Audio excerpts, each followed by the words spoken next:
حتى اللحظة الساعة 11 في الليل وعمليات الإنقاذ مستمرة. 15 شخص ما بين طفل وامرأة حاليا هون في مدينة الدانا. رسالتنا الأولى والأخيرة للدول العربية، لأهلنا في الدول العربية جميعا. المتنفس الوحيد لأهلنا هو تركيا. تركيا مصابهم جلل، الضحايا كلهم من الأتراك ومن السوريين، الله يكون في عونهم. نحن في سوريا حاليا في المناطق المحررة من أقصى جرابلس إلى جبل الزاوية، وصولا غربا إلى جسر الشغور ما في أي آليات وأي معدات بسيطة.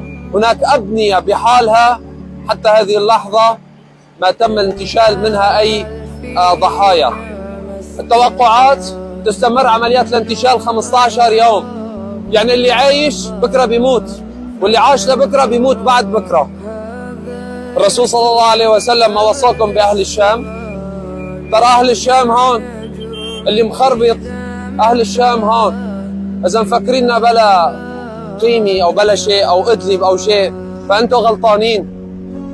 الرسول صلى الله عليه وسلم قال لكم عليكم بأهل الشام فإنهم أهل نخوة. من هون في أرض الشام الكل عم يدافع عنكم. الآن كارثة حلت على الجميع. إذا ما وقفتوا جنبهم ترى نحن أقوياء، وأهل الشام أقوياء بمهجرينها وبأهلها بأطفالها اللي تحت الأنقاض.